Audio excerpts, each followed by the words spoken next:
And how is it going? Welcome. This is the RambleCast. It's June 26, 2024. And yeah, hey, we're all here. We made it. It's like halfway through the year. So Diablo, Curvy Mermaid, Metric Brawl, how are the three of you doing? At least you are the kind voices that have already spoken up in chat. It's been quite the week. Brawl gets to sleep less today.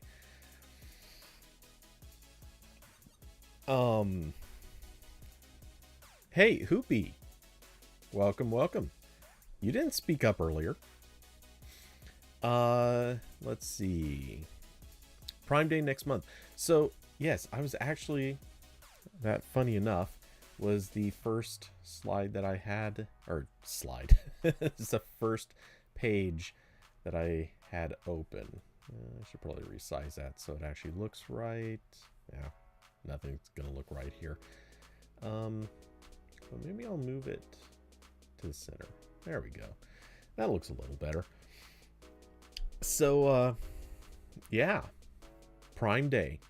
So for those that maybe don't know this, Prime Day is, as I like to think of it, the announcement of Prime Day is the signal that prices are about to be going up for the next, well, in this case, basically 3 weeks until Prime Day. In some cases, they probably already have gone up, but yeah, for the next 3 weeks, prices will be going up in advance of them returning to normal or just barely below normal. In case you have forgotten, that is pretty much exactly how things work on Amazon these days. Prime Day does not actually mean anything. It's just when prices are artificially boosted and then drop back to usual. And I can say I'm somewhat happy about the fact that I just ordered some stuff and all in advance of the Prime Day announcement. So yeah, and none of it's big stuff, but in theory, if there were real sales going on, I'd worry that I lost money. I'm not worried about that.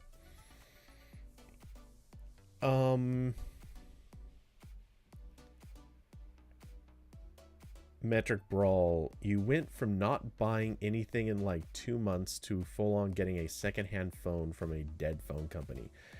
See, you clarified LG. I want to point out, you could have been talking about LG, I was about to say OnePlus. You could have been talking about LG, HTC. I'm gonna say even yeah, it's debatable. You could have been talking about Facebook. Not OnePlus. Definitely not OnePlus. They're not dead. Though I would argue that their entire staff has changed, so the original OnePlus is effectively dead and gone. But whatever. I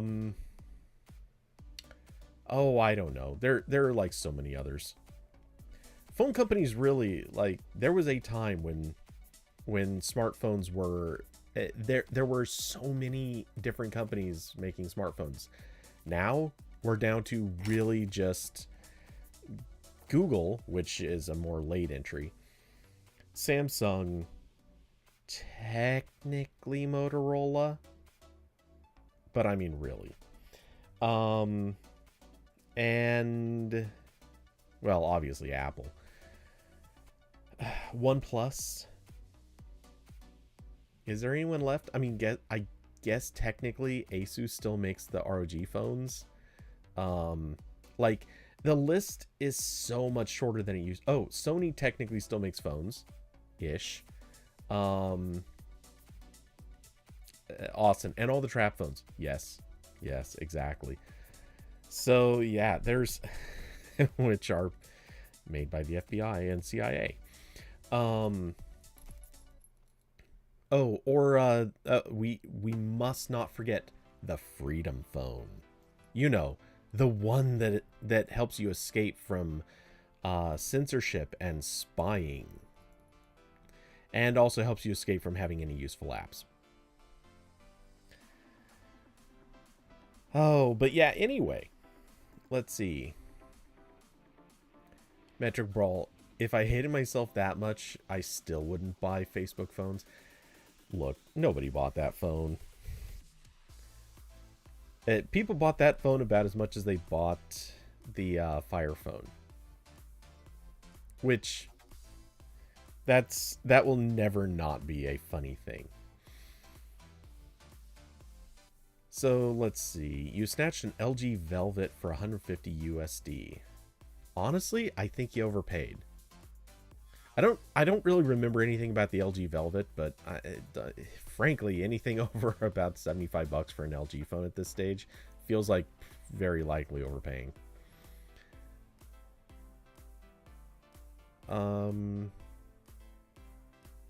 Curvy, you want an S24 Plus Google Play Edition. Man, imagine if the Google Play Editions ever came back. I think at this stage, we are so far past that ever happening. Consider this. First off, Google has tightened the reins so much on skins and on the CTS tests that at this stage, it's very difficult to do a skin that's any more than basically all of the standard things that we consider to be like default Android UI, plus whatever features a company wants to add. Like, they can't take away and trade out features anymore. Not really. They basically have to conform to the Pixel launcher as sort of default Android. And after that, they can add stuff. I mean, Samsung's added a few things to the notification shade. OnePlus definitely adds some stuff to the notification shade. A couple of companies have added little bits and pieces to like what the launcher can do. And obviously there's a bunch of other features and settings and things like that. But really, you can't break anything that would otherwise be default Android. At this stage, everything is basically Play Edition plus whatever the OEM decides to add. And I say that because, I mean, what is the point of Play Edition after that? Like, Play Edition would mean you lost features and you would lose the camera enhancements. So I don't know that you'd actually get much from a Play Edition S24 Plus. Now, of course, I say that, and there is one huge advantage to a Play Edition that Samsung would have to sort of be called out for. You wouldn't get all the bloatware. You would escape the bloatware. That is the big thing. That is the huge advantage. No bloatware. And I think we all can agree that would be kind of awesome. If you got a phone and don't immediately have to uninstall Candy Crush, if you get a phone and don't have all of the Microsoft suite of apps installed on it, like, these are the things that would make Play Edition kind of awesome. Windows 11 Edition, oh my god.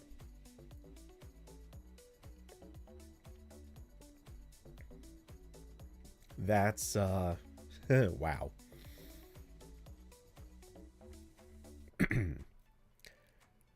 Brawl, you didn't get Candy Crush or Microsoft apps. Interesting. Let's see. Was going to complain about LG's bad emojis, but I looked at the gun emoji and it's a real gun in 2024. Okay, but when did that phone come out? Like, really? Oh, so anyway. But in all reality, my old phone was trash. Okay, that's fair. Yeah, I get it. Yeah, 2020. Yeah, because the gun emoji thing didn't happen till, I want to say 2021, right? When they switched to the, it's more like a zapper or Nerf gun or whatever it is. Anyway, so, yeah, I don't really think I have much else to say on Prime Day, though. I gotta admit, little bit of me I'm going to have my eyes trained on a couple oddball things. I don't think I'm gonna get them, but I'm going to be watching in the offhand chance that I get really lucky and there's some crazy deal, or maybe, just maybe, Sony will screw up again and price all of its cameras down to like $100. Sony, please. I'm begging you, please make the mistake. Let me have an A7 IV. Actually, if they were all $100, you better believe it. A7 IV, A7S III, and an A7R5? Is the R2 a 5 yet? I think it is. But yeah, I all of them. All of them. Oh, actually, while I'm at it, A9 II. I all of it. All the professional tier cameras from Sony, I would have them on order the instant that I saw a $99 price tag. I'll make it work. I'll sell organs if that's what it takes.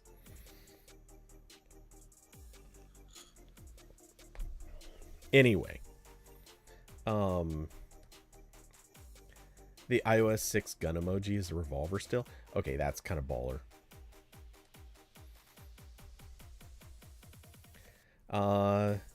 Yeah, so sign up for a new credit card. Okay, not gonna lie. No. Curvy, dead serious. I'll be dead serious here. Okay, so in the last few weeks, while I've been taking review photos, I've actually been having a bug turning up with oh, it's in the bag. Hold on.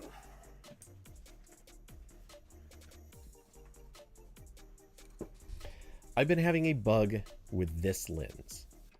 Now this lens, this is Sony's 30mm macro lens.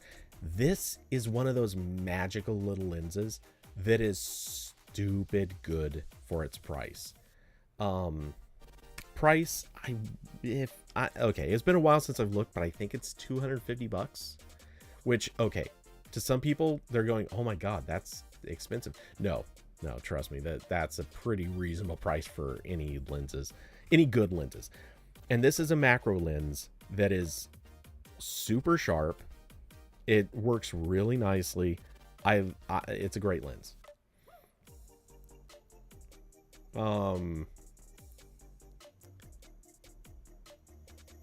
I don't even want to know, Austin. Okay, anyway. So the thing is, this lens has a notorious bug. What it'll do is sometimes you connect it to a camera, and I kind of think I know why it does this, but I'm not totally sure. Anyway, sometimes you'll connect it to a camera and it will get confused. You cannot focus it. You can't make certain changes to the settings aside from focusing, or in addition to not being able to focus it, I mean. And it's kind of a pain.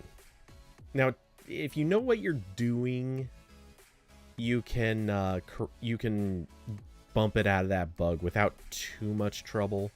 I figured out a couple of ways to do that, but they're a little unreliable. Anyway,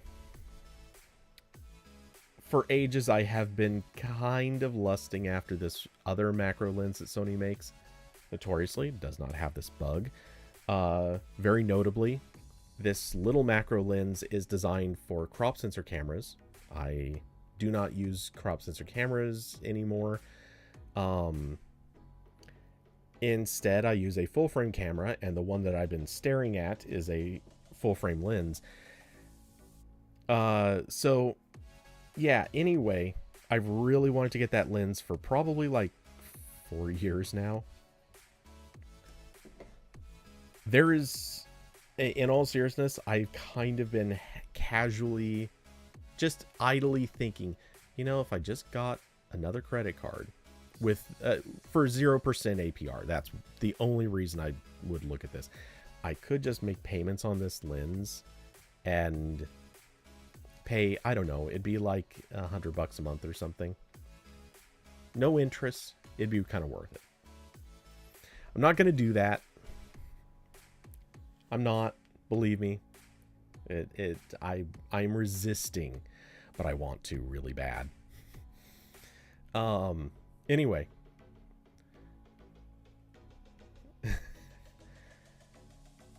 Oh boy. Okay, so have you tried turning it off and back on again? As a matter of fact, that does not work on this lens. Or it doesn't work when the bug happens. And as far as I can tell, it's a bug only with that lens. I know you're joking with that question, but I'm just gonna actually answer it. It is a bug with a lens. And if you turn it off, if you turn the camera off and back on again, it remains. Now, sometimes popping the battery from the camera and putting it back in will fix it. Not every time, but sometimes it will. The only thing I found that fixes it every time that I've tried is actually detaching the lens. Camera can be on or off, it kind of doesn't matter. And then turn the camera on with the lens detached, and then connect the lens. Seems to pop it into correct mode every time. I don't know why. That is a really dumb fix, and it's technically something you're not supposed to do, but I've never seen a problem as a result of it, so I'm gonna say it's pretty good. Hello, Shavam. How's it going? So, let's see. Brawl. You love how you're the only person without moderator chatting. You're not. See? Shavam actually just showed up. Awesome moderation. Subscription locked. Yikes.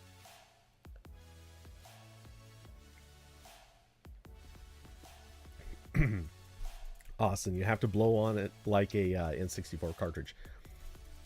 Not lying. I've tried this. It does not work.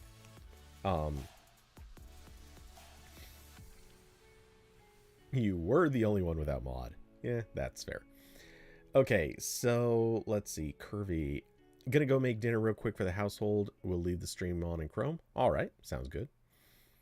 Nearly 7 there. Almost dinner time. An hour away. Ed Brawl, you did a funny and installed Windows 8. You know that this is making you vulnerable to all the Wi-Fi exploits that have ever happened. That is confirmed fact now. You don't miss the missing start button, or you don't mind the missing start button. Yeah, that's rough. I don't know. Also vulnerable to bullying. Yeah, that's true too. Do you look like you care about security anymore? Look, I'm just gonna put it this way. You're in Romania with the Tate brothers. So honestly, I would worry more about security these days. Just saying. Just saying. Being a mod is overrated. Cody doesn't pay us, and we're subject to listening to Corbin's radical views on open source. This is true. Also, his radical views about VR, which he seems to actually like. More specifically, Meta's VR.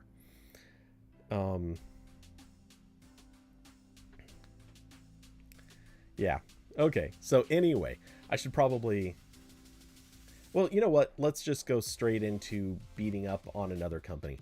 And speaking of security issues, I'm not going to say a lot on this one. I just kind of have to laugh at this because this is the pinnacle example of a company failing in every conceivable way, and honestly kind of like furthering the proof that it's a scam.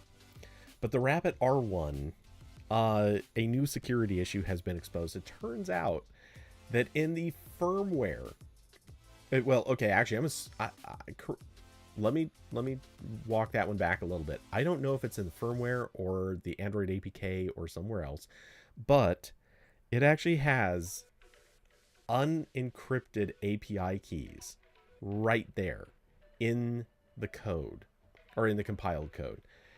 As it turns out, they were easy enough to extract, and people have discovered that you can use those API keys to access the Rabbit servers and see every single prompt, or every request, every query, and obviously some other things that have ever been issued by the device. So this absolute miserable failure of a company has now found a way to be even worse, which is that basically they have effectively implemented Windows recall. You can look at anything the user has done with their Rabbit R1 since the beginning. That's how bad this is. That's how broken and dumb this situation is. It was a little unclear from any of the writing that I've read, and the original article was behind a sign-up wall, and forgive me, but I just don't care enough to go sign up for 404 Media. But yeah, I don't know. The one thing I don't know is, could you only look up your own API or your own device's history, or could you look up any device's history? That I don't know. But either way, it's a mess. But what I found particularly amusing, and I think this one stands out so well as, like, this is the worst possible thing that they could have done. So this was discovered by, let's see, a group called 11 Labs. 11 Labs is a,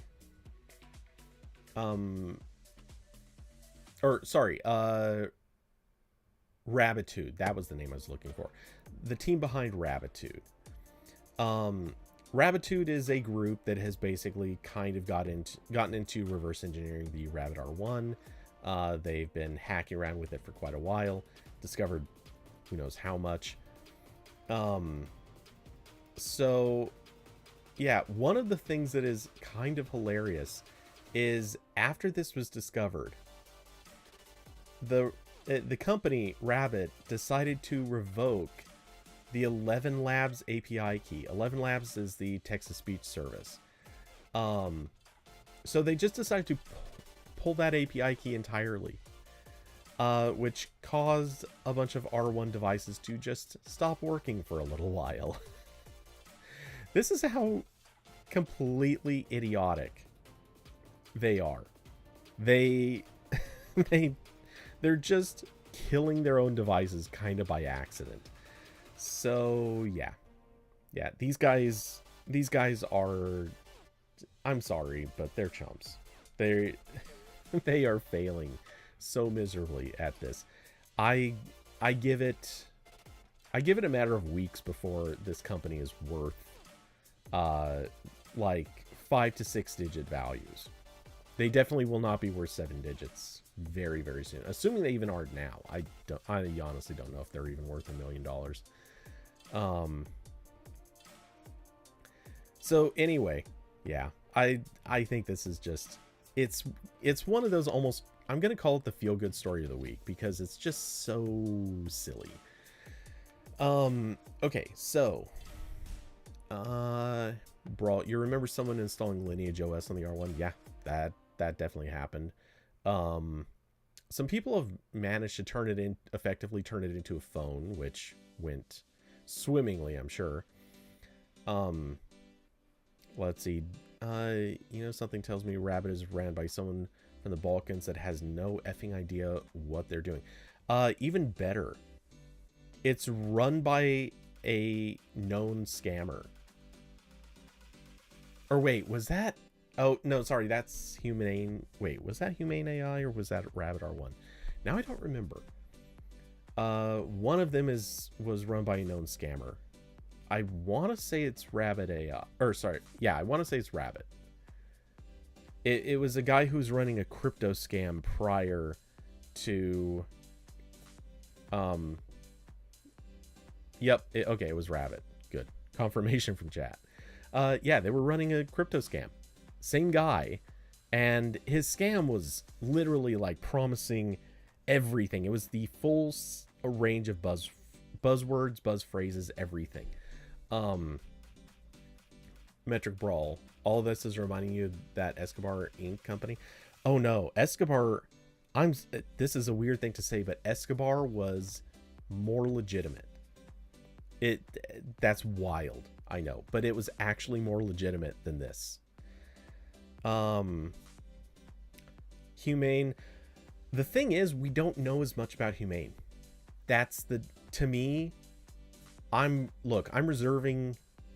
fully reserving judgment on Humane AI until we know the full story, because we don't really know much about them.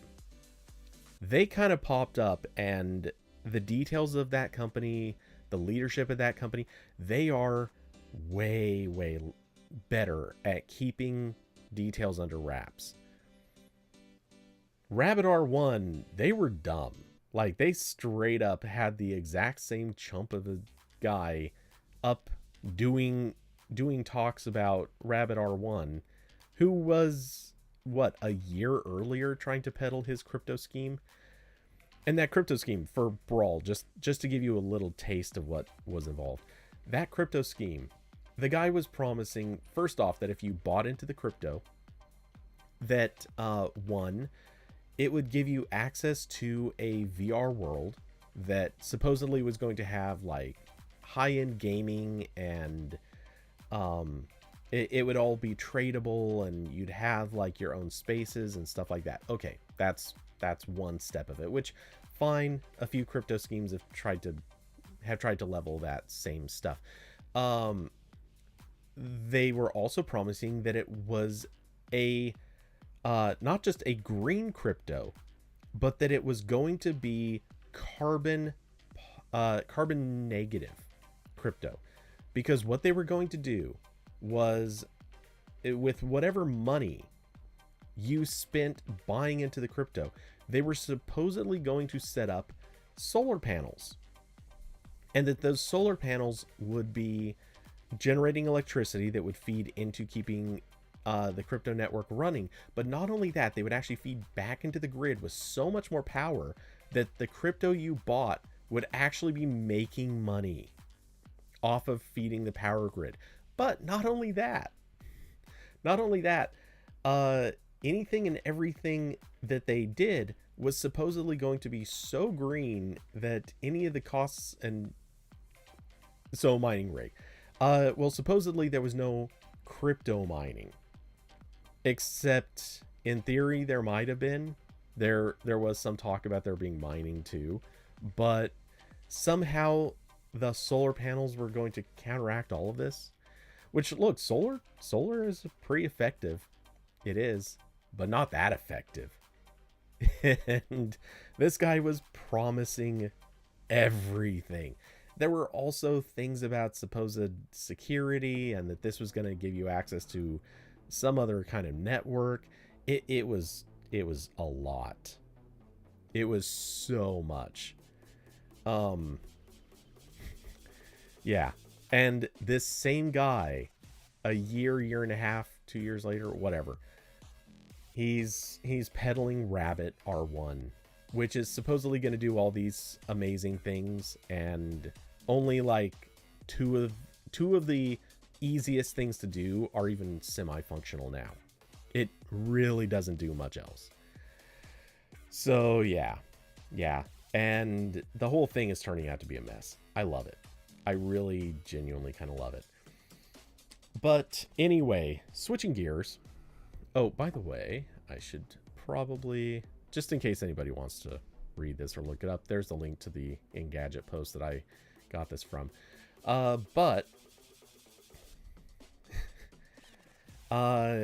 So speaking of other disasters, look, X has been in the news for a couple. I just live named it. My bad. Twitter has been in the news for a couple of things recently.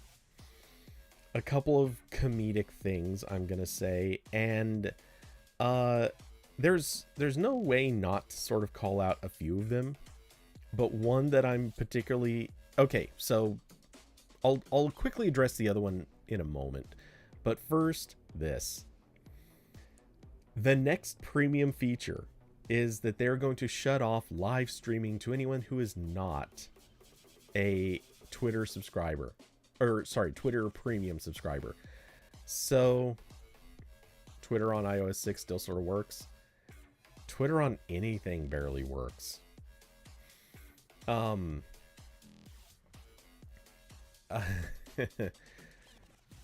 Brawl, you're too old to be using the voice assistants. I mean, that might be fair. Anyway, so Twitter wants to shut off live streaming to Twitter. You can still tweet or X. Yeah. Yeah, it isn't a sheet. I believe it's actually pronounced sheet. I could have that wrong, but it was something dumb like that. So, yeah, they're literally going to basically say live streams are only allowed for those who pay for them. To start one. I guess watching one, presumably, you can still do if you're not paying. I don't know. But don't get me wrong. Part of me gets this. This is actually something that if we had gone back in time to when premium was first starting to be a thing, I could kind of see that having been one of the first things that they did. Now, you're a little past that point. Like, it's kind of cringy to keep shutting off more and more things to people unless they pay. And I just don't see a benefit here. This is one of those things where you're sort of setting people up to really have trouble seeing the benefits of being a paying subscriber to this service. They took likes away, they took streams away, what else? Only premium users can exist on Twitter. That is something that Elon was talking about.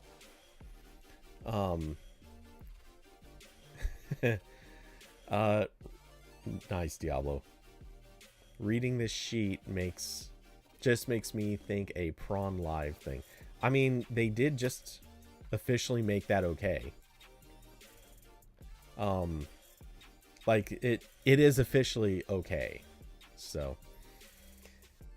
anyway, and Brawl, are you for real? I don't know which thing you're referencing, but if it's the part where Elon was talking about making Twitter only for subscribers, yeah, that's real. He 100% was batting around that idea, but there was a lot of backlash, so talk of that kind of disappears. And then the thing is, I wouldn't doubt that it'll come back. I think one of these days that's going to become a thing. Either that, or I wouldn't be surprised if they start pushing to sort of, if you are they might do a thing where, I'm just spitballing here. I could see a scenario where what they could do is shut down decent usable access and turn it into kind of a thing where like maybe you can only see tweets from people that you follow, or they'd shut it down so basically it became like a ghost town kind of network. Or maybe you would only be able to see things that you follow and you wouldn't be able to post. There have been a lot of different ideas that have popped up, and I kind of think that's where Elon's gonna eventually go with it. You should make your own Twitter, name Twitter, and just restore 2017 Twitter.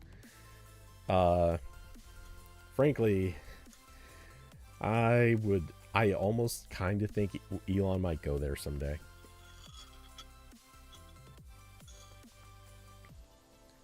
Hoopy, it'll be paid only once he drives away so many people that nearly everyone left is fanboys who are willing to pay.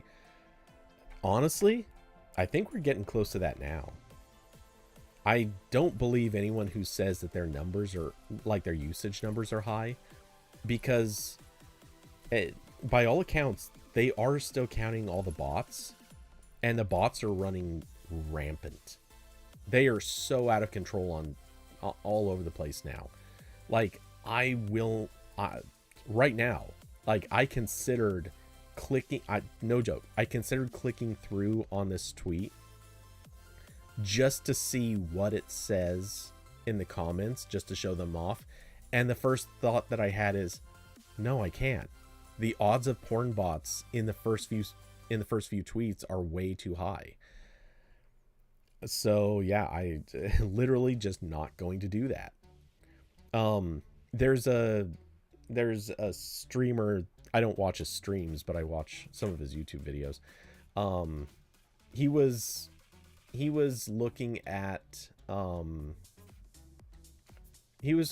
responses to a corporate account, and the very as he was clicking through, he started going, oh wait, you know what, I need to stop doing this. I need to change my view every time I click, because I don't know if porn is just going to randomly show up and get me banned off of Twitch.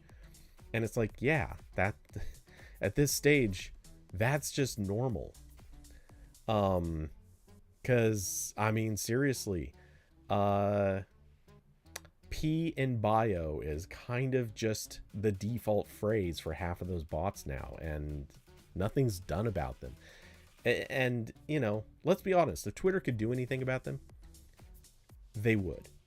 They would absolutely do something about that. If nothing else, they would put a setting, a toggle, something like that, to like shut down, or not shut down, but like put in a toggle that basically says, I'm displaying Twitter, therefore, you know, filter out anything that is not safe for work. Like, if they had that, people would be fine. But you can tell they can't do anything about that. They can't do anything about the porn bots, because if they did, or if they could do anything about it, they would have by now.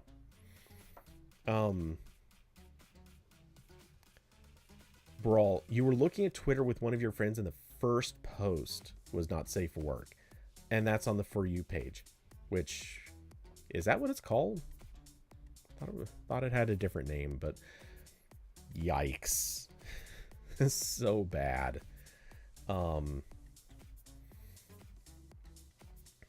But yeah, anyway, so let's see. I scrolled a little bit and it broke this thing. One of these days, I've said it so many times, I want to fix, or I want to develop my own YouTube dashboard, because using the web browser sucks. One of your laptop screws came off and you lost it. Well, Brawl, this does confirm you have a screw loose. It's been suggested, and now we have confirmation.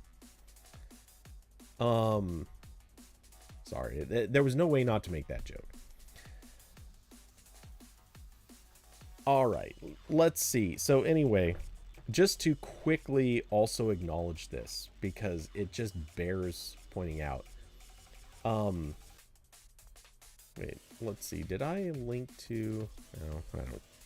It doesn't matter. You guys can see this thing. There's not much more to read. You just now found it. All right. Well, it's time to tighten the screws on that laptop. Ba-ding-ching. All right. So let's see. Just because I'm also going to highlight the other dumb thing that Twitter is doing. And sorry, I'm opening this to make sure I don't accidentally show porn. All right. In case anyone hasn't seen this, I'm going to link to it, and I'm going to advise against actually looking at it, but the New Norm show. So this is being flaunted as the first animated sitcom on Twitter. Okay, first off, I'm just going to point this out. That is so deeply a lie. Like, it is so completely wrong. There have been numerous Twitter-based animated sitcoms for over a decade. There are tons of them. Are they paid for by Twitter? No. That is the difference. This is 100% BS, but, you know, because Elon's paying for something, yeah, that's it. And if you watch this, it is just so dumb. It is so dumb. This show is obviously just meant to be kind of like the weirdest kind of rage bait. And I guess like sort of mocking left-leaning people, but in a weird way it's kind of not. If you watch this pilot, it just makes the not left people look really kind of dumber. I mean, some of the left stuff is dumb too, but it really makes them look dumber. The anti-woke people are just, if they buy into this, they're kind of feeding a stereotype that is making them look worse. And I'm loving that. This is one of those moments where I'm wondering if Elon is like playing a game of 4D chess where he's actually just in a constant state of like mocking the right. I'm sure that's not the case, but it almost feels like that. Hoopy, you've never even heard of this, which means it's doomed to just flop and not get any real attention. Okay, so first off, it's worth noting this mini pilot only came out yesterday. So if you haven't heard of it, it's very plausible that the reason you haven't heard of it is this is brand new. This has been a thing for 18 hours. Or sorry, not 18. This has been a thing for 36 hours. So it only popped up yesterday morning.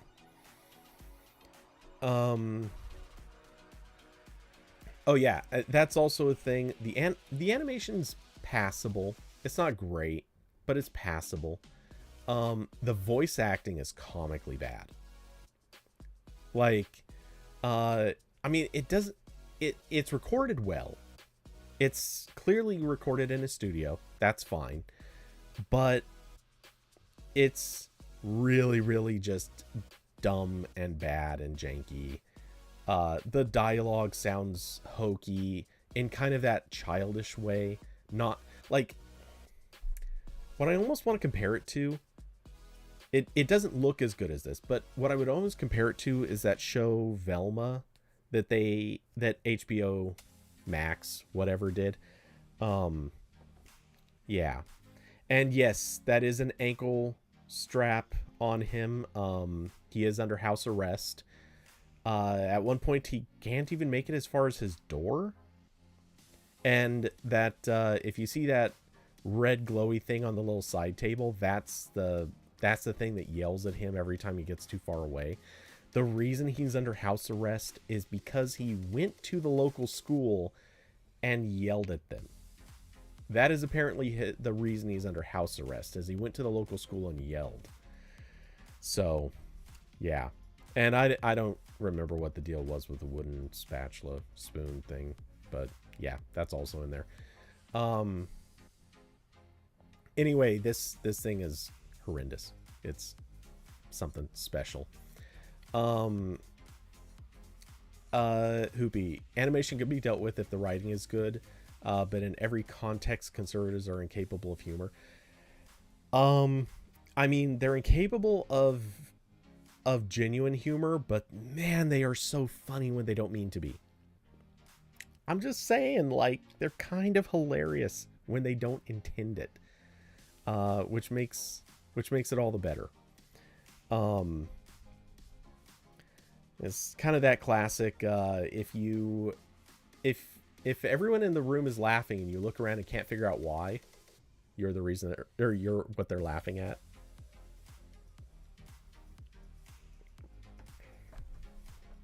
Anyway,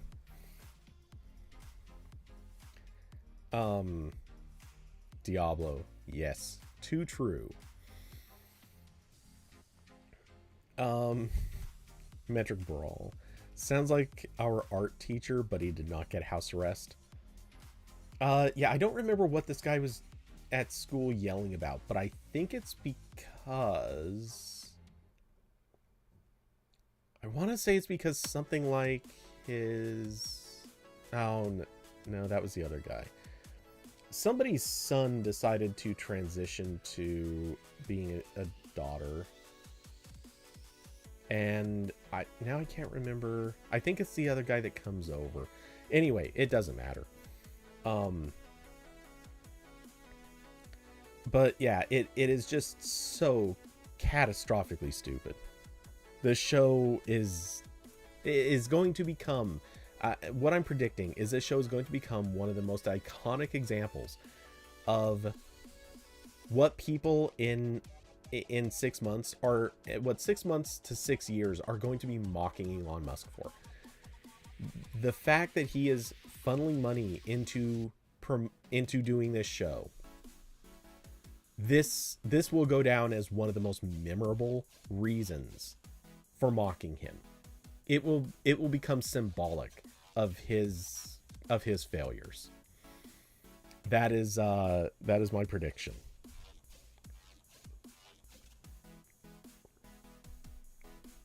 Oh, Diablo. Yeah, you're right. It was something about teaching the daughter something, but I don't remember what it was.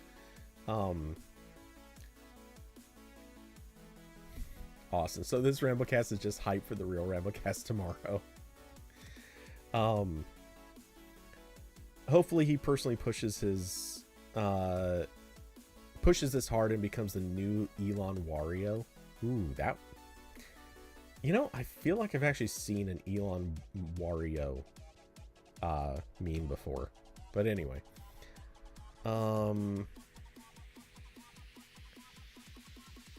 Brawl. You wanted to play CS 1.6 on the phone, loaded up cloud streaming, and found 39 people waiting on a queue. The game's from 2000. Not bad. Okay, so anyway, enough of this. I just needed to make fun of this particular idiocy. And really quick. Okay.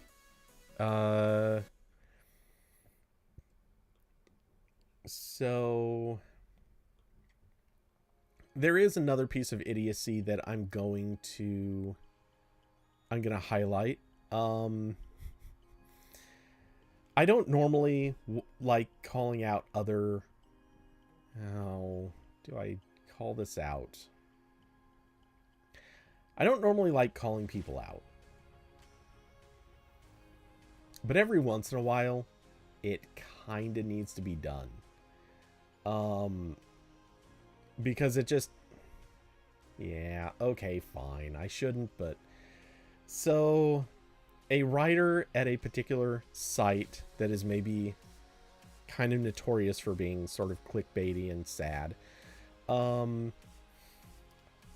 he decided to call out, or he decided to vague book Corbin. Because, for those that don't know, Corbin wrote an article. In fact, how to geek meta line. Yeah, here it is. So Corbin wrote this article right here. And it's titled "Meta is Lying to You in New Quest VR Ad." So, Diablo, yes, he did post something to Spacebar News also, but this he posted to How to Geek. Yes, our old man Corbin. Corbin Bernstein. No. So he called out the fact that there was an ad. Meta posted this ad that it showed a person using multi-window and being able to control the multiple windows in a few ways and blah, blah, blah. A few things. Anyway. Now, this is all well and good. It is a feature that is coming. This is what the new news is. It is a feature that's coming. Anyway, this writer, sorry Nicholas, you're getting called out here, decided to specifically vague book Corbin with his tweet by basically saying, oh, remember when people said that Meta was lying about this? And, you know, how dare anybody do this? Because it turns out all they were doing, or that they've been developing this, they were just teasing a feature that they're working on. No, they weren't. No, they weren't. They were teasing a feature that they intended to release or were intended to eventually build, but they were not teasing a thing that they were working on. Here's how you can tell. Because at no point during their ad does it say that that feature is not available. However, it is so perfect because Meta itself, in this YouTube video that they posted, you can actually see the one frame where they do have a disclaimer. Now, it's really hard to see, but in this extremely tiny print here that is in the center of the frame, it says, color pass-through not available on Quest 2, WhatsApp account required. That is the only disclaimer in the entire ad. I've watched it a couple of times. There's no text anywhere else. That's it. Nowhere else does it say that that feature of multi-window, which is what the entire ad is about, nowhere does it say that that feature has not launched. Nowhere does it say that feature is not available. Nowhere does it say that feature is unfinished or being worked on. Nowhere does it indicate that that feature is not currently live and available to customers.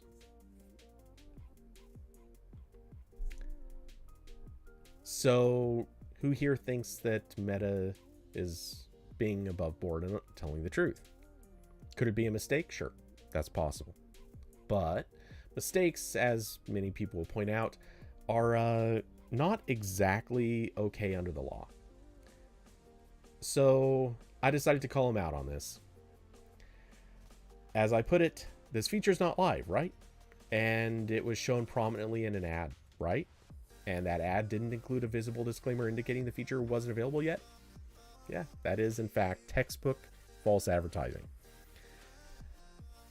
And this low quality writer, sorry Nicholas, I'm calling you, I'm at this point I'm pretty committed. This low quality writer decided to instead of responding to or answering any of that, basically just reiterated it's live for beta testers. Okay, so not the people who are buying the Quest based on this ad. Okay, so not for them. All they had to do was include a disclaimer. That's it. They wouldn't be lying. All Meta had to do was include a disclaimer. So there we go. Yeah. This is why I don't have particularly high opinions of most of tech journalism right now, because too many people are willing to shill for companies rather than just simply call them out for, sometimes fine, if they made a mistake, they made a mistake. I'm not even going to get angry about that, but just be honest about it. Brawl, I usually don't, but I felt like this one deserved it, especially because no one else was willing to fight back on this one. I do believe in fighting back against openly bad journalism. So yeah, anyway.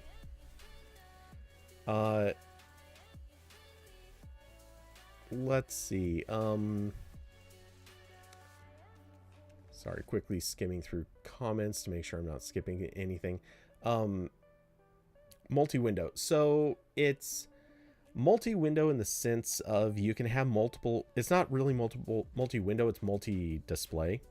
Did I say multi-window earlier? If so, I apologize. I got that wrong. But it's multi-display. So you can pop up multiple displays at once.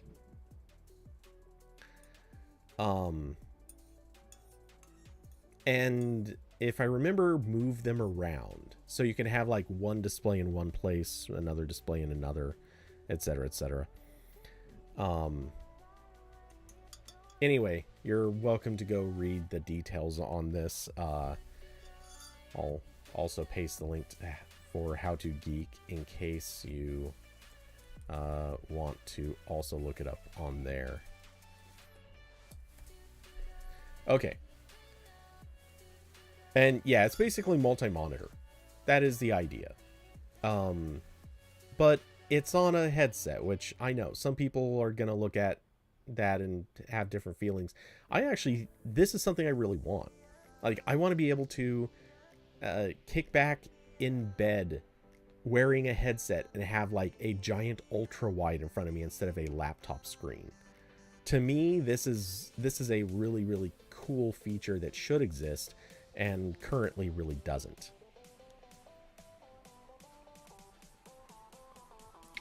Metric Brawl. Cardboard. The resolution of Cardboard was so garbage, though. Like, that's just not good enough. Okay, anyway. Yes, Daydream was neat, but yeah, it needed higher resolution. At least if you're gonna do something like text on a screen. That's something that just would not work well in Cardboard. Or sorry, Cardboard or Daydream. They did not have high enough resolution to pull off text on a screen like small text. But anyway. So speaking of meta and meta screwing up, because somehow I've managed to find transitions all over the place in the really sprawling topics that this show has. This is a topic, actually, this is not new this week. In fact, I saw something probably close to a month ago about this. At least when it first started happening. Meta has started labeling photos as, quote, made by AI if they are even slightly altered in certain specific ways. And the criteria for doing this is really wild.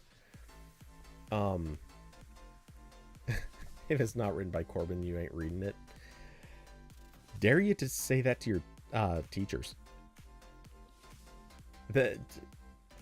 Look, actually, you know what? Now that I think about it, I want that to be a criteria anyone approaches any teacher with. Not even necessarily Corbin, just I'd love to see somebody walk into an economics class and be like, listen, you got a book for this class, good for you, I'm happy for you. But if it's not written by Emily Dickinson, sorry, I ain't reading it. I do not read anything that's not written by Emily Dickinson. Or I won't read it if it's not written by Charles Darwin. Or I don't know. I'm just saying, I would love to see somebody do that. Walk in and just be like, look, sorry teacher, Douglas Adams, best author ever. If it's not written by him, not reading it. Brawl. You did sleep in class, so I didn't do any reading.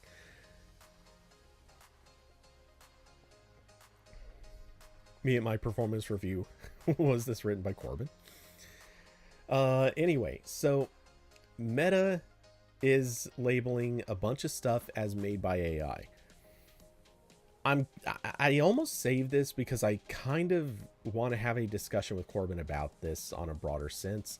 Or this is one of those that I almost kind of like to have like a few people on to talk about this, because I think it's really an interesting and potentially very, very messy sort of thing. So the short version is, if you edit a photo using any sort of AI tools, then, and this is the broad strokes statement, I'm going to get into some details in a second, but if you edit using any sort of AI tools, then your photo will very likely end up being marked as made by AI. Austin with the sneaky delete. What'd you say? So the basics of how this happens. Now, there are a few things that can happen. First off, if you're using something like generative fill, that's one of the tools that's showing up and causing this to happen. And it can happen in really, really simple things. So you could even use generative fill to just remove dust from an image. And not even lots. You could remove a single speck of dust from a single spot on a huge, like 3000 by 2000 pixel image. You could modify like, I don't know, 80 pixels of that. And because you use generative fill, it will be marked as made by AI. Just to remove dust. Now, the reason for this is that Photoshop, basically, if certain tools are used, it just adds a metadata flag that says AI was used. That's it. That's what's causing most of that. Awesome. What is a photograph? Getting real meta there. What about an AI trained solely on the works of Corbin? Oof. That is some hallucination material if there ever was some. Uh, I think that AI would melt down and die by how complex Corbin is to understand. Ooh. Corbin's getting some mythology here. Anyway, so the thing is, the generative fill and sort of like automatic addition of meta tags or metadata is a big part of what's causing this. Now, Facebook is refusing, or Meta is refusing to disclose exactly how they figure out something is quote unquote made by AI. But a really common tactic for escaping this label is literally just take the image that you made, copy it to your clipboard, paste it into a new document, and save it out. Which, if you're thinking that sounds really stupid, you're not wrong. Yeah, you can actually bypass this in most cases by doing that.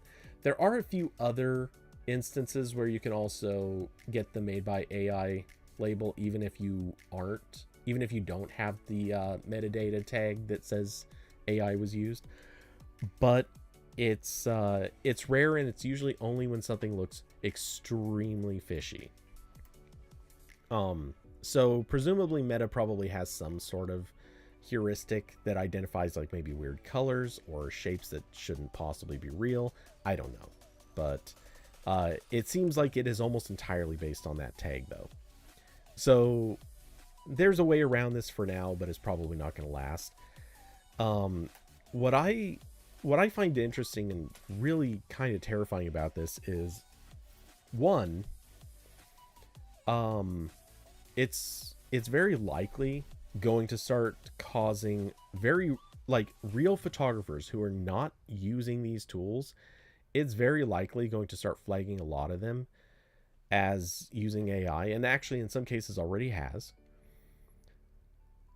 And this could actually be legitimately damaging to their reputation, because some of them are known for quote unquote real photos, like no modifications, or if they do modifications, it's just like color like adjusting colors to have more contrast and things like that, or maybe they take color to black and white.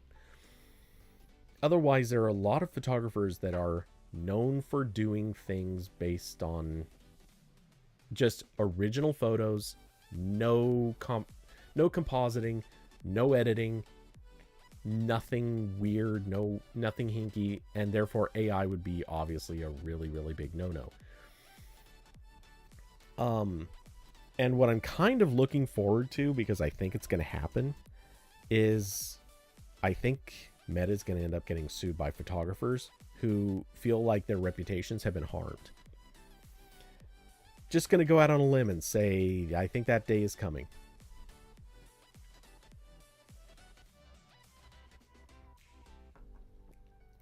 Brawl. If you took a screenshot, upload it, would you get flagged as AI? For what it's worth, I'm never entirely sure you're not AI talking in here now. But I'm kidding. But no, in all likelihood, it seems like screenshots probably not going to get flagged. Not going to lie, this feels a little bit like you get what you ask for. Yeah, that's exactly it. We're getting into a messy place where no matter what, AI is going to be one of the big. You think I'm that smart and that dumb at the same time? Nice. But we are getting into a messy territory where we don't really like. We definitely want better protection against AI being traded around social networks, because as this article points out,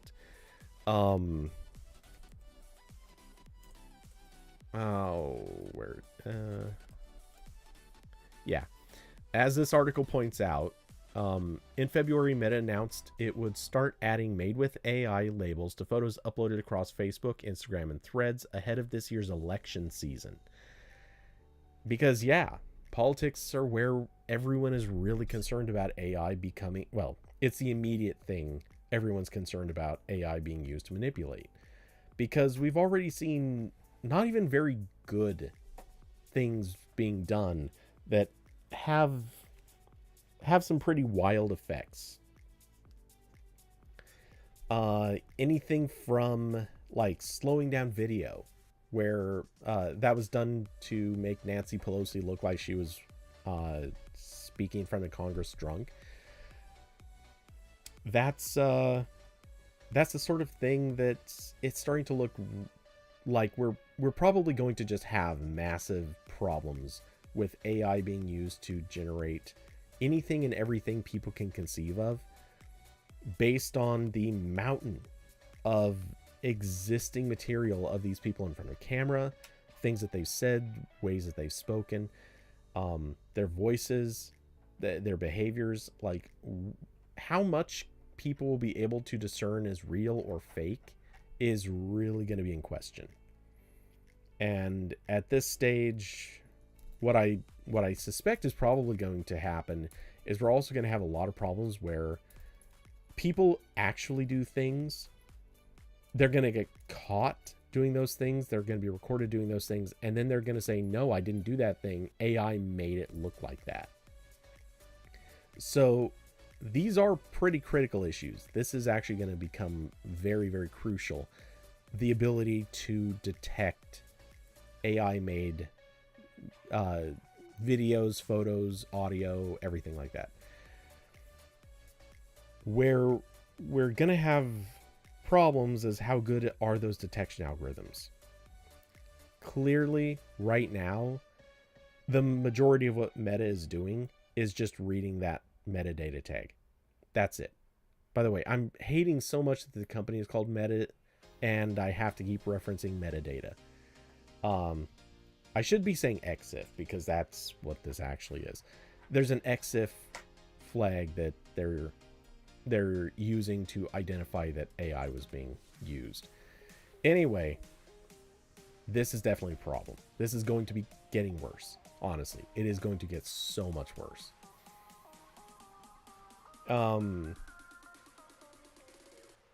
Austin, is the only way photographers are going to see a payday in 2024 unless they do weddings. Yeah, no, for real. This is a pretty valid topic right now, because certainly I don't sit around reading a ton of chat rooms for this kind of stuff, but I've seen a lot of photographers kind of raising the issue of they don't make money off of, but no landscape photographer has made money in like 10 years. There's like a handful left that still make any real money. Otherwise, most landscape photographers, they were already kind of out of the job. If you are a product photographer, your job was already kind of half eliminated by product renders.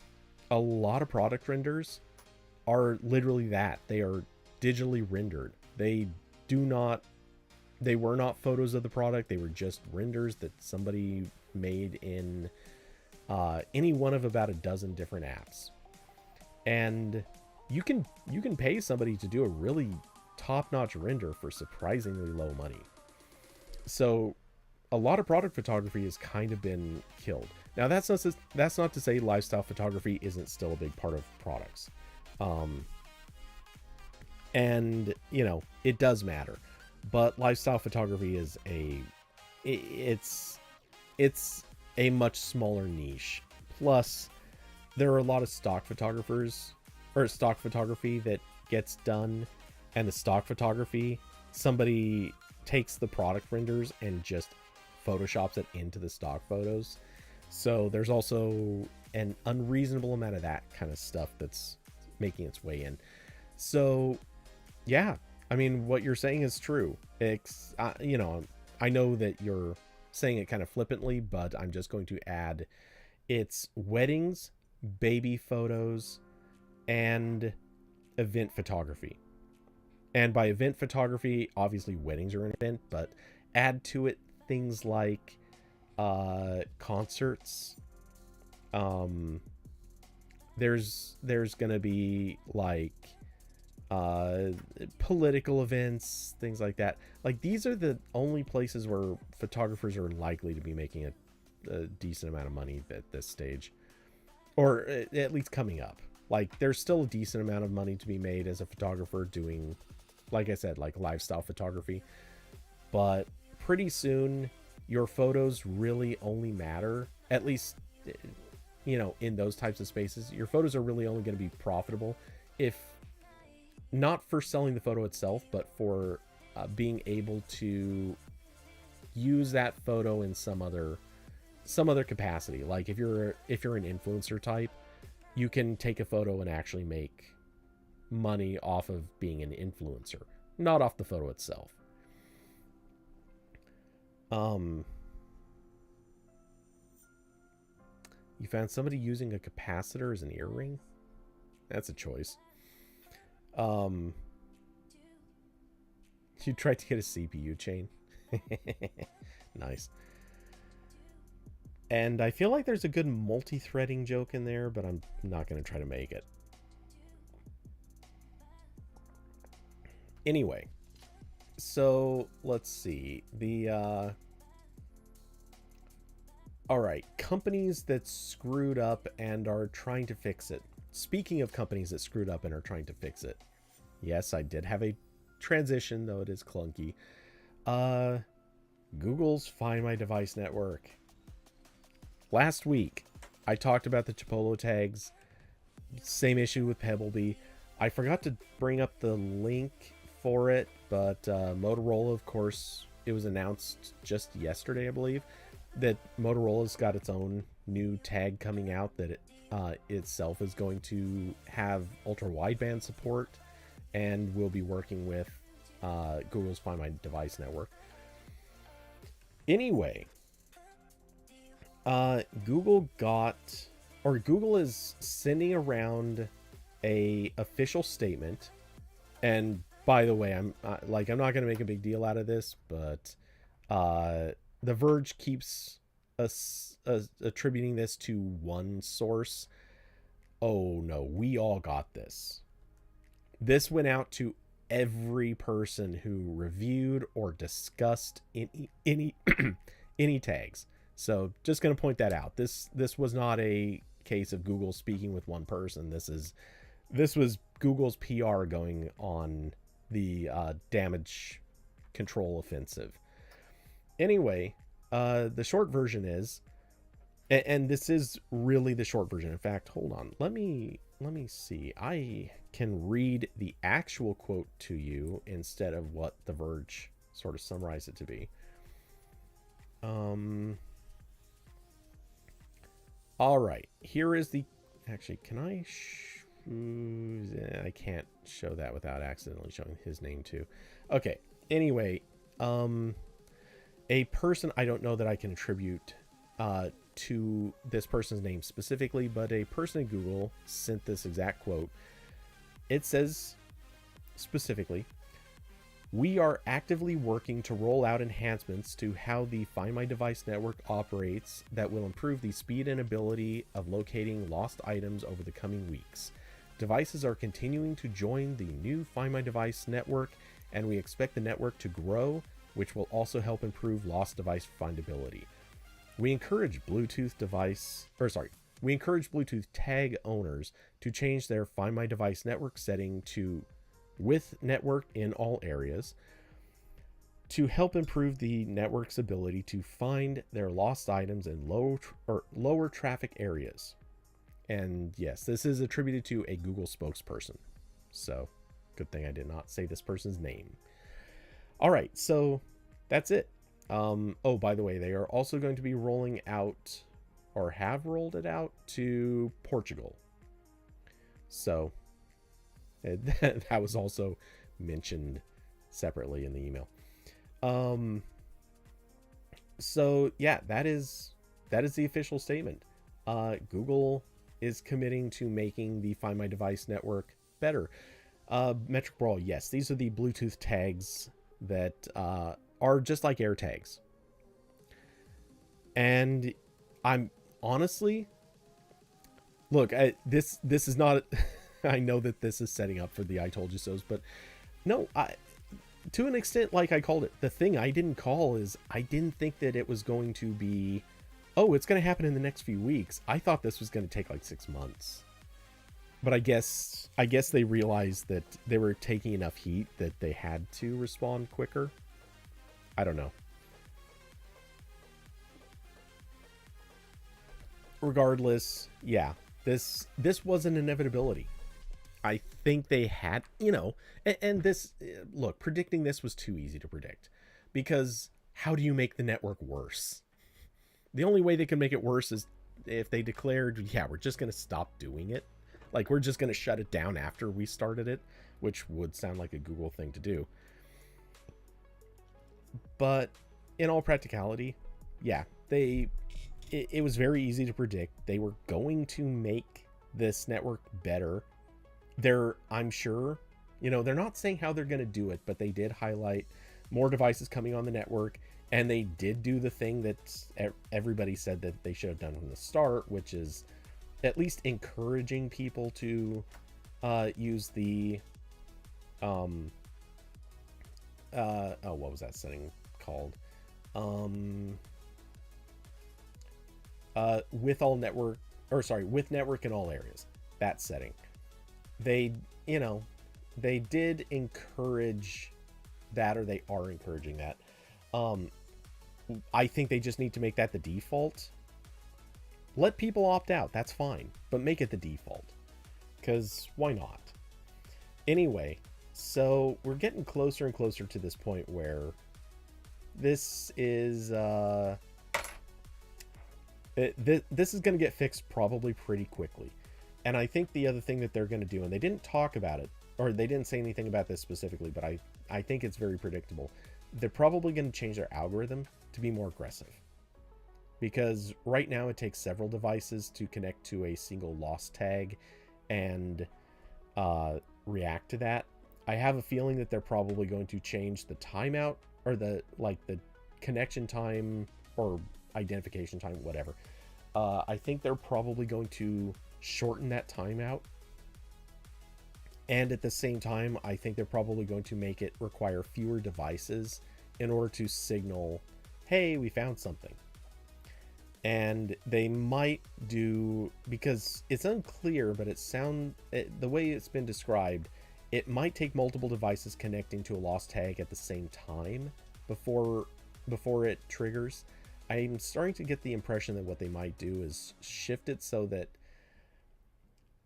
as long as 2 to 3 devices come in close proximity to a tag, even if they're, 10, 20 minutes apart, maybe hours apart, as long as they come in close enough proximity and recognize that there's a tag, then they might just say, you know what, we think we're going to signal this, and they need to get the location well enough that they can kind of pinpoint where it likely was. For some reason, the tip of my nose is itchy. It's weird. Okay, anyway, Diablo, you're glad it's faster. Bear in mind, wait, it is not faster yet. This is the weeks away optimistic target. We don't know how well this is actually going to be. And I have a funny feeling when it does happen, people are going to start highlighting it pretty quickly. What I'm kind of curious about, and what I'm very tempted to do, is I kind of want to go to a couple of places around town and just leave the 2 trackers that I have hidden somewhere where no one will find them. And just see how long does it take before they're found. Grogu, please. Anyway, yeah, a small part of me kind of wants to just test this. Brawl, going to bed. All right, take it easy. Get some good sleep. Hope you hope you get some decent rest, and we'll catch you next time. Or am I? So yeah, I just a hunch. This is probably going to. I feel like almost overnight there's going to be a big marked improvement, and I kind of want to know when that happens, because I could be way off, but I think all of a sudden tags are going to just start being identified very, very quickly with like a Google Play Services update or something. Oh no, every device, why did I say that? Every single device I have in front of me just activated. I'm sorry to anybody I just did that to. Okay, your service is on YouTube. No. I canceled out on that device. Why did it even... The mic's off. Okay, mic is off. Problem solved.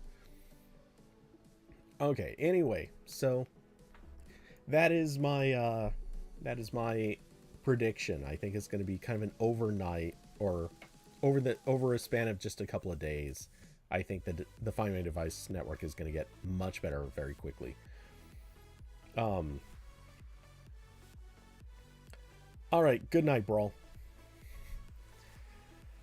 All right, so I have 2 more topics, one of which is going to go pretty quick. That one's at the end. But the transition into the other Google topic. And dare I say, because this is kind of funny to say now, an hour and a half in, here's the main topic. Actually, I don't know how long this one's going to go, but you knew it was coming. You knew it was coming. Google has shared its estimates for how much it's going to cost if it actually fulfills one of Epic's demands, a specific demand. So, man, I wish Corbin was here for this, because this would have been a fun one.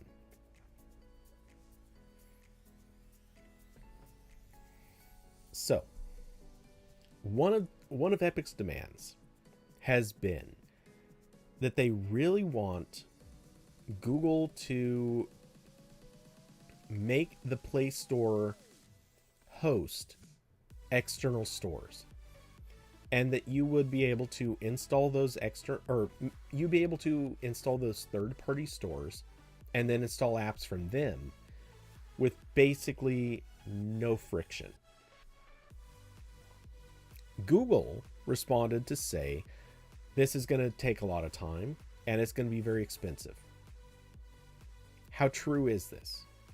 How much do they say it's going to cost? And is this reasonable? Is it viable? So Judge James Donato, who has been proceeding over this whole disaster, the judge asked Google to give an estimate on what it's going to cost and give something of a breakdown.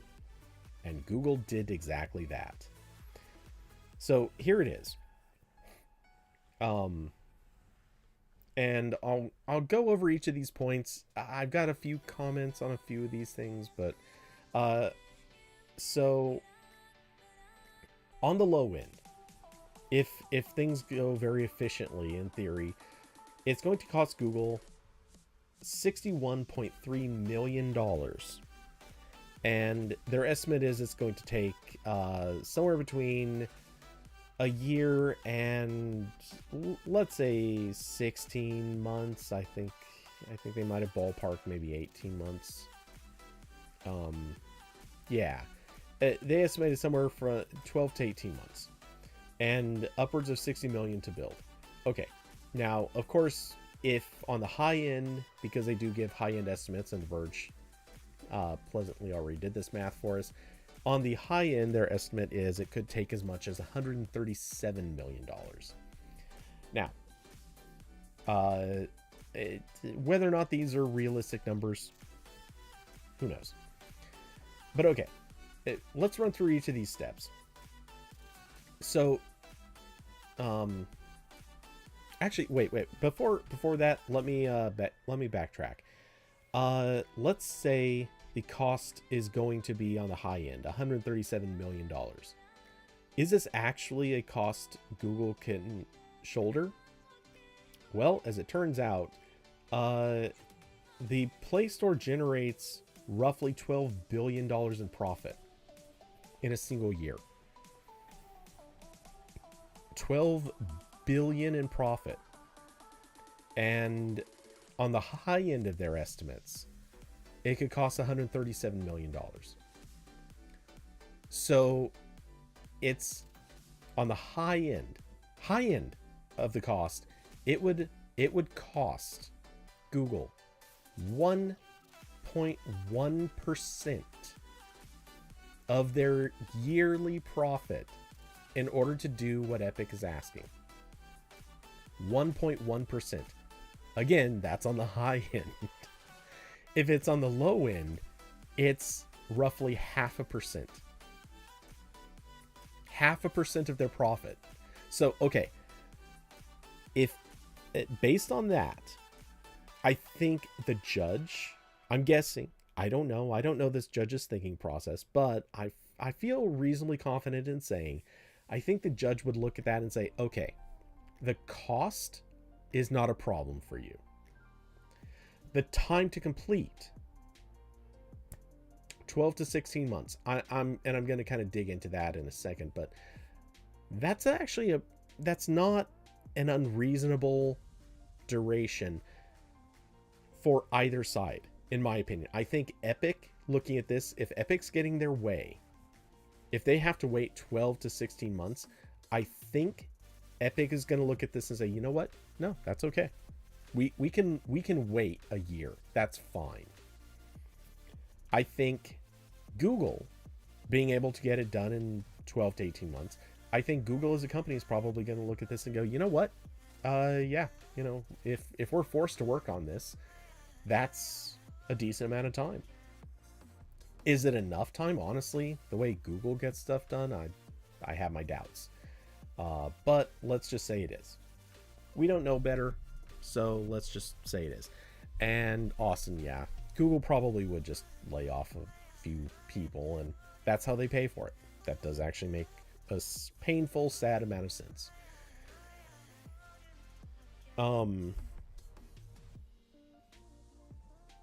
Consistently, that's the time it would take to get an appeal taken up. You're not wrong. That is also very, very true. So, but I do actually have a different theory. I have kind of been batting around this idea in my head that Google could, I woke up another device. But Big G could be identifying the 12 to 16 month time frame on the basis that we really want to, like, we might only make this available on versions of Android starting with blank. So whatever version of Android you name, there's a time period where at that point it's that version and forward, and they might not support older versions. And they could justify this by saying that it's a permissions issue, because that's actually not unreasonable. And if they say, look, it's all about safety and security, we absolutely cannot allow this on any device older than whatever the current version is where we add this permission, that would be a really strong argument. So that's kind of why I think 12 to 16 or 12 to 18 months might be their target point, because they can, depending on where this happens in the year, they can point to a specific version and say, look, this version's already locked. We cannot change this. We cannot add a new permission. But in the next version, we promise we'll add that permission, and it's going to be that version forward. We'll support this. Nothing before then. That is a thing that they could do. And that would be a really, really strong argument that they could make, which would also limit the ability for this to affect the Play Store for basically another 6 months, while devices slowly get the update, and a lot of old devices never get it. Stuff like that would actually work very well for limiting the impact of this for at least another, say, 6 months to a year after it officially happens. But you're also right. An appeal does factor in pretty strongly here too. So, but I also wanted to dig into the individual segments of this. So, the first one up, 12 to 16 months, and between 27.5 to 66.9 million. By the way, I love that why not just round it to 67 million? Really, 66.9 million? You've got that pinned down, but okay. To offer, quote, catalog access. That means that third-party app stores would have the permission to read all the apps on your device and pick out, or at least my interpretation of this. Maybe I'm wrong, because I can see two interpretations, but presumably this would allow them to look at all the apps that you have installed on your device, find out which ones are Google Play apps, and be able to, well, this leads into the next one, but basically they need to be able to see what you have installed. This is something technically devices can already, or apps can already sort of do under certain conditions, but whatever. I don't love this, because, and this is something that has to be, in my opinion, it has to be a permission. And honestly, I don't even think it should be a permission. I think that this is something that it should be a thing where you can give a store access to see exactly what you want it to see. So do you have, let's say 100 apps installed on your device, and you decide, you know what, I really only want, let's say, the Epic Store, because that's the key example here. Let's say that you look at the Epic Store and say, I only really want them to know about the 15 apps that I want them to know about. You should be able to check or uncheck boxes next to every single app and say, yes, this is something they should know, or no, I don't want them to see it, that this app is there. That's not a hard interface to build, but it's a permission that needs to exist. And that's an interface that needs to exist. It's something that has to exist in settings. So that's a big part of why I don't think that this is just a casual thing you roll out in a month. This is something that actually genuinely has to be rolled out as part of an OS version. And not to say that you couldn't do it as probably part of Play Services, in which case I'm sure they could support older versions. But Google doesn't want to do this, so in all likelihood, yeah, they're probably going to roll it out as a Play Services thing. So the next part of this, and I dare say that this is the next step that comes after being able to see what's installed on a device, but they're predicting 12 months and 1.7 to 2.4 million to offer, quote, library porting. And this is a weird one. It means letting users take or transfer ownership of their Android apps to third-party app store in bulk. Okay. Now, there are, in my opinion, a couple of things to sort of tear apart in this. One, transfer of ownership. So it's a little bit funny here, but that basically means, let's say that you have some app that gets possibly frequent updates. Fortnite happens to have once been a good example of this. it gets frequent updates, and somebody out there is like, oh hey, you know what, I really want to move that app over to a different store. Now Fortnite is a bad example, with Epic being the store for the obvious reasons, but if you basically decide that you want one store to be the place that you're pulling all that bandwidth off of, you can do that. All that bandwidth suddenly becomes the cost of a different store. And what happens with the payment situation? So let's say you bought all of your apps on one store, and then you keep transferring ownership to a different store. So one store is going to make the profit off of this. The other store is going to be the one responsible for the downloads. I'm kind of wondering if this is going to become one of those weird little things where there might have to be more careful, precise deals in mind. Actually, let me do it like this. Okay. Finally, DJI can be on an app store. Okay, I'm gonna have some comments on that one.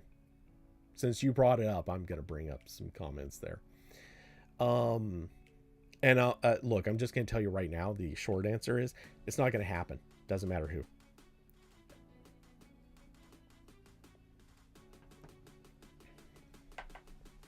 Anyway, and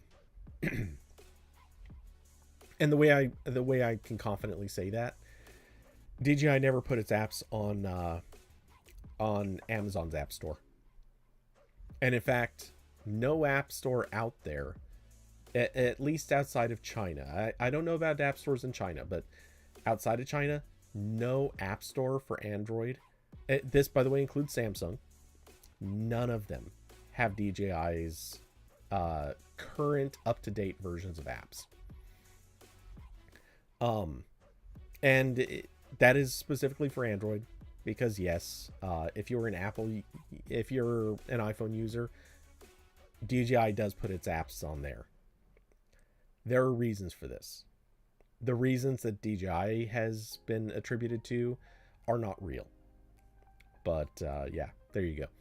Anyway, so library porting. The other part of this is specifically, I think it's interesting that it has to support library porting in bulk. That's not really problematic, but a part of me kind of wonders, like, does it really need to support bulk transfer? Like, what if the transfer process is relatively simple and you just had to do it one by one? Is this really that big of a thing? The other thing I'm going to kind of raise the question of is, what about apps, or what happens if an app is exists on a store and then gets booted off the store for any reason? Could you then transfer, let's say you bought it, you actually paid money for it, then it gets booted off that store. Could you then transfer ownership to a different store and get that app back?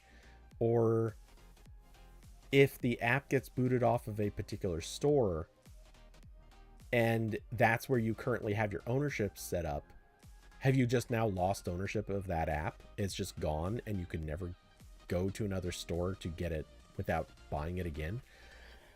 Obviously, these are complicated issues that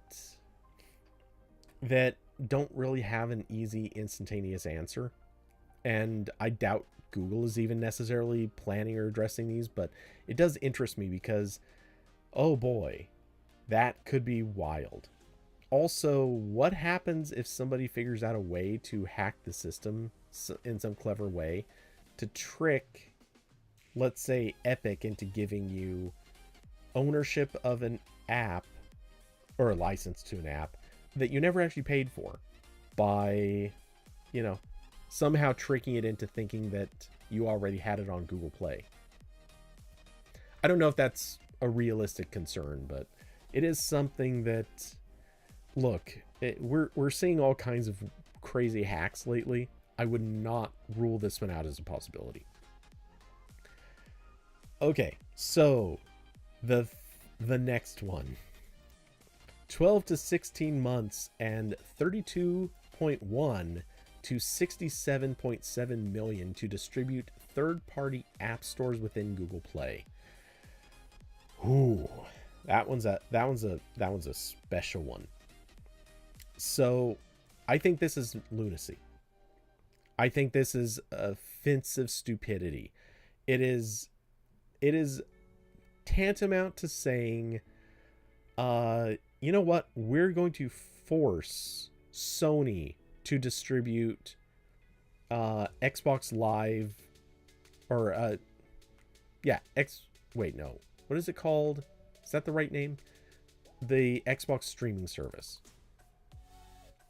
Now, Game Pass being a separate thing, but the Xbox streaming service, whatever that's called, it'd be like saying we're going to force Sony to distribute that on their store.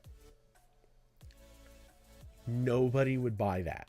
That is the well, I mean, people would literally quote unquote literally buy it, but that is the dumbest idea in the world. Forcing somebody to carry the store of another competitor just because, at least under the circumstances, because you could already sideload stores. This is done all the time. People were routinely sideloading the Amazon App Store. Nobody's out there getting mad about that. And you could install F-Droid anytime you wanted. These were things that were supported. XDA Labs, for whatever length of time that was supported and existed, or maybe it still does. I don't think it does, but yeah, these were stores. They could do installs. It wasn't that big of a deal. So forcing Google to support third-party app stores is, in my opinion, absurd and borderline offensive. APK Mirror. Yeah, that'd be one. But in all seriousness, I actually think a lot of those would actually get, they would be jumping at this opportunity. Anyway, so one thing that stands out to me is this one, distribution of third-party app stores. That is, let's be honest, there's a reason why that one has the highest bill.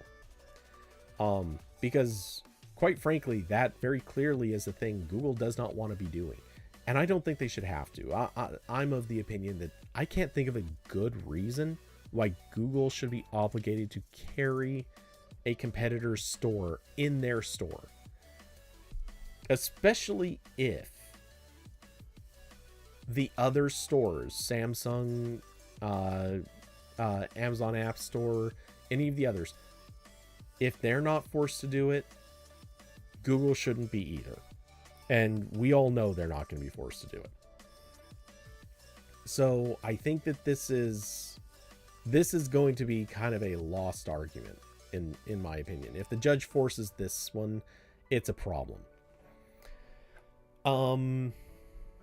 So yeah, anyway, that's kind of a messy one. And if it is required, if this does end up being required, does the time period make sense? I kind of don't. Look, the practical reality is, what do those stores need to be able to do? They need to have the existing permission to install apps on their own. That's the thing. That's it. They just need that permission. Otherwise, stores can already exist. There are already a few of them. There's no reason why this would take a lot of time to implement.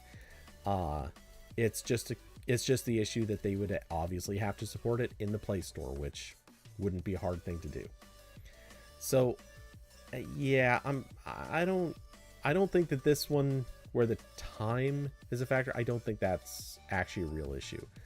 I think Google just wants to put some higher stakes on that one, because it is also an unreasonable request. Now, this fourth one is also interesting. A redacted amount of money to review apps and app updates carried by third-party stores. Now, what is presupposed here is that a lot of the apps that are carried by those stores might actually still be going through Google's review process, like in order to be carried by those stores. I'm not really sure why that would be.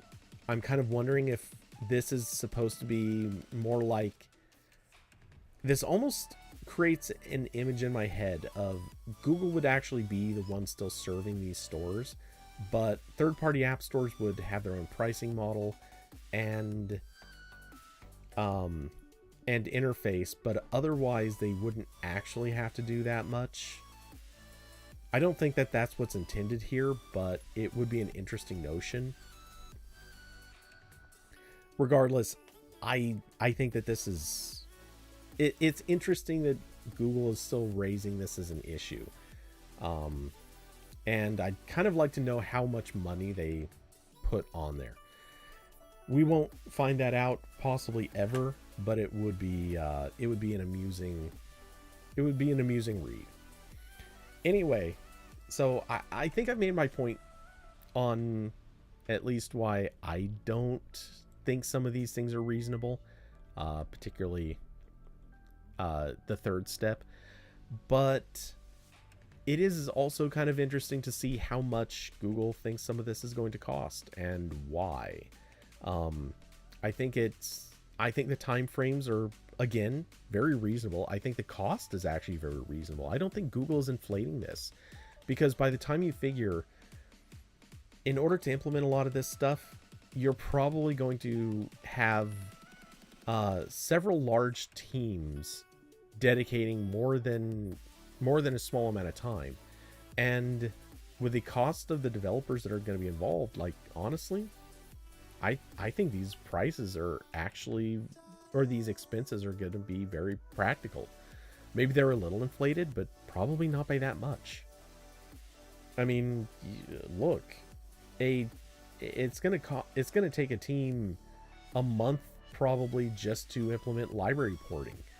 And you got to figure if you're paying teams by the hour, or sorry, not by the hour, but if you're kind of billing based on the hourly, 1.7 to 2.4 million to do library porting? Yeah, that sounds totally real. That's not even crazy.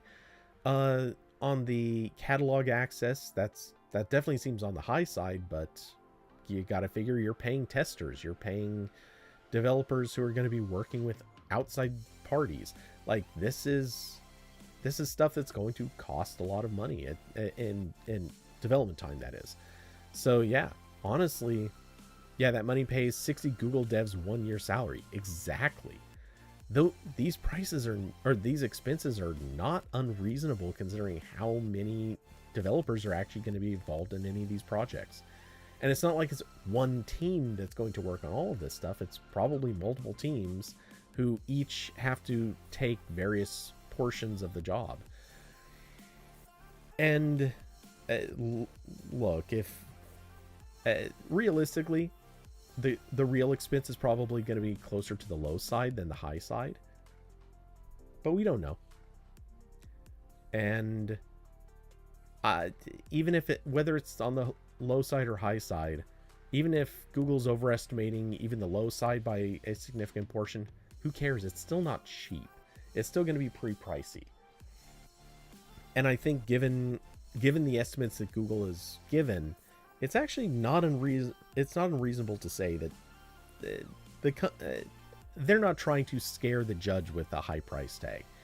They're, I think, more trying to make it clear that this is a doable thing. It will not be free, but it's doable, and it's more of a time issue than anything.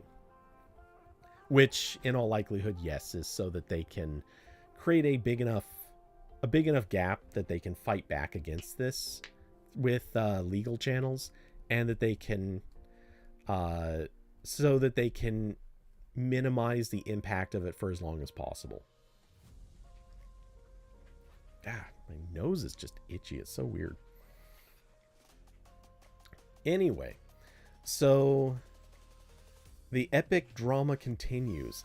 I'm kind of looking forward to how much this is, or how this is going to play out, because there are some things I want to see Google kind of obligated into doing. There are other things that I don't think it makes sense to do at all.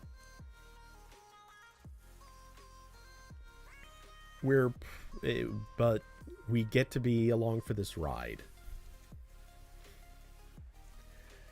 All right, finally, the last topic I have planned, and this one's kind of a quickie. There's actually not that much to say about it, but Blackmagic's camera app is coming to Android.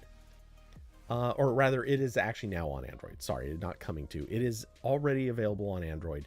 You can go get it if you want. Here's the link to it. And I haven't tried it yet. I kind of don't care to. I'm sure I will, but I am not overly concerned or enthusiastic with trying it. But this app, for those that don't know, has kind of taken over on iPhones. A big part of it is the interface is really good. It does have some professional features and capabilities that the iPhone camera app does not have, and a lot of other camera apps on iPhone do not support. And it actually plays pretty well with Blackmagic Design's workflows into DaVinci Resolve and things like that. So yeah, this is kind of a neat thing. I want to give him some credit for that. There are some catches. First off, it only works on Android 13 and later. No big deal. But here's the part that I particularly love. It only works on Samsung Galaxy S23, S24, and Google Pixel 7 and 8 right now. And these are, of course, the lines, not just those individual models.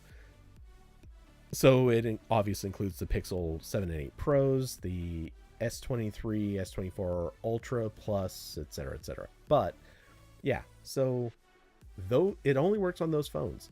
And hey, those are basically kind of the key phones if you're talking about camera quality, if you're talking about like ownership numbers, stuff like that.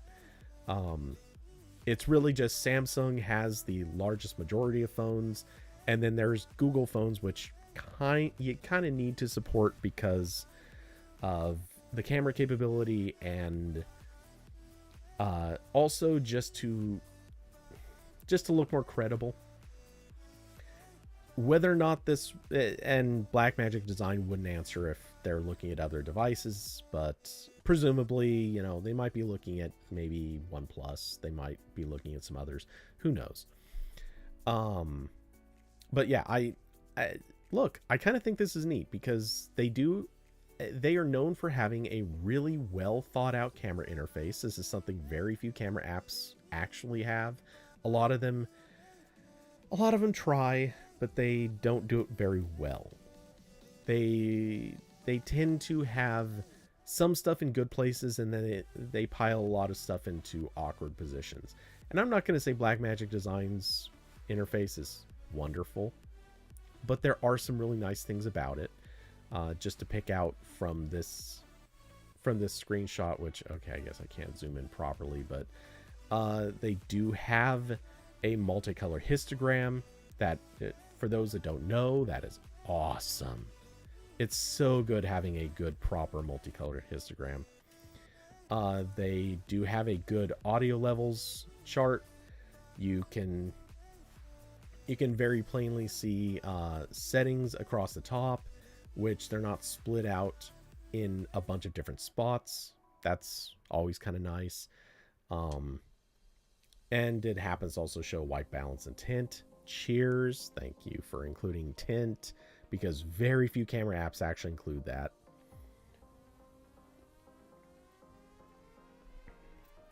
So, let's see. Trying to remember if there was anything else that was particularly significant. Anyway, you can put in, obviously, different grid lines. You can put in, like zoom level. You've got manual focus if you want it, so on and so forth. So you can do a lot of stuff with the app. It's pretty nice. the marketing page for this is, or here is the marketing page for this. I wanted to check, and I believe if I remember correctly, yeah. So it includes slates. So with each shot, you can mark what reel, scene, and take you have, if it's interior or exteriors, day and night, which lenses, like a lot of this stuff can be auto, or some of this can be auto filled. These are really handy features. And if you've ever used DaVinci Resolve in a workflow sort of capacity, this is all metadata that can actually be attached to your clips. And so when you import the clip, it can import all of this stuff for you, or it becomes part of the metadata for the clips. So if you had, let's say, 100 clips from a shoot, let's say a full day of shooting on a phone, which, oh my god, how much would that suck? But if you have 100 clips and it's several from the same scene, you can import them all, and they all get identified as just that scene. So you can sit down and just you can easily pick out just the clips for that scene and pick eliminate the ones that you want to get rid of, keep the ones that you want to keep. It makes the workflow so much easier. So yeah, I'm really a fan of this. It's actually something I was kind of tinkering with building an app to do for my own purposes, and eventually release on the store, but it's cool that this is there. So one thing that has also been highlighted, and I was actually going to bring this up in a comment from the Play Store, but it's right here, so I'm just going to show this off. One limitation, and most people look at this and say, oh, that's not a big deal, but it kind of is. The app on Android only supports encoding to H.264 or H.265. Kind of sucks. I mean, those are great. Believe me, those are good. But immediately you can compare this to the iPhone, which also supports ProRes. And there are good reasons why you might not support ProRes. That's fine. You know, there's a licensing cost most likely. But some of you may remember I've been talking up the Motion Cam Pro app, which can actually shoot raw video. And okay, look, I'm not going to say that DaVinci should be, or sorry, Blackmagic should be putting in raw video support in their app. That would be super cool if they did it. But seeing as they're probably not going to do that, look, I'm fine with that. The thing is, it'd be kind of nice if they supported something a little bit higher bit rate, because apparently you also cannot, at least according to one of the comments down here. Yeah. Oh, wait. Sorry. Okay, you can. Promising to have the Blackmagic design simple interface on Android, though I'm let down by color and bitrate options. So, alright, presumably you can pick different bit rates, I'm guessing, but you probably don't have a lot of options. So, regardless, if you're limited on bitrate at all, that's maybe not great. One of the other things that gets me about this too, though, is I get nervous about the lack of color options, because if you don't get log profiles, that's bad. Anyway, so I think this is cool. I like it, but at the same time, I do think it's a little hinky that they don't support more camera models. In particular, Sony. They should support Sony. They need to support Sony, because Sony cameras, or Sony smartphones, have great cameras in them, and I think it would look very good on them if they're supporting it. Also, if they do decide to, and I know it's a big ask, but supporting raw video would be amazing. Because look, Motion Cam Pro, great app. I really appreciate it. I like it. I'm going to be doing some projects with it, but it's the interface could use some love. It's not the most intuitive camera app. It does have some limits, and some of that comes down to just how much time the developers have to work on it. And yeah, if Blackmagic were to get into this, frankly, I'm not saying that they would do a better job. I'm not suggesting that at all. But I think they could probably make something that would be really, really compelling if they decided to do raw video. Also, okay, I was looking for this, and now I'm actually pretty sure it's not there.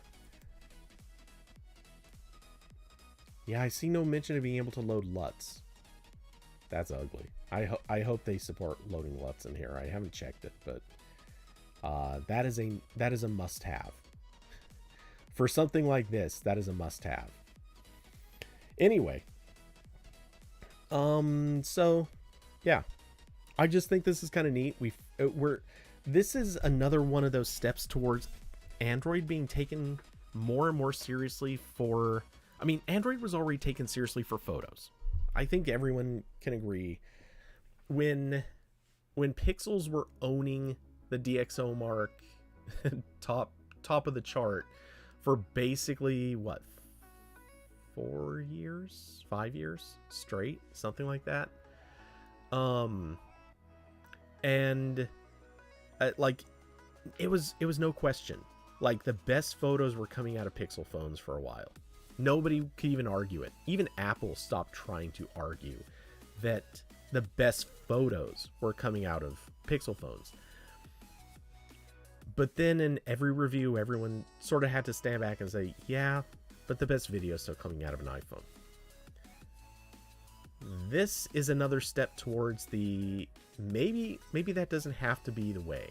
Maybe Android can actually stand toe to toe with iPhones under the right circumstances. And look, I'm not saying that they can't all be close. I don't care if iPhones are still the best video, which by the way they aren't, but that's a separate discussion. I don't care if they are. That's fine. If they're the best video, okay. But I'd like to see Android be conclusively agreed upon really damn close, because they all are very close. They all have hardware that's basically not identical, but it's similar enough. It's not hard for them to all basically be the same. Right now, our biggest differences are software, not the hardware. Or where the hardware factors in, it's stuff that shouldn't be a problem these days, or it's a problem for